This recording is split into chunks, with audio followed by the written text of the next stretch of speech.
To perform the crossbody crunch, start lying on your back in the supine position.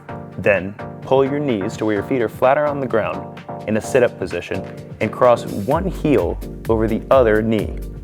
Next, place your hands behind your head. Drop one elbow to the ground and raise your opposite elbow to your opposite knee. Use your obliques to pull yourself across the body.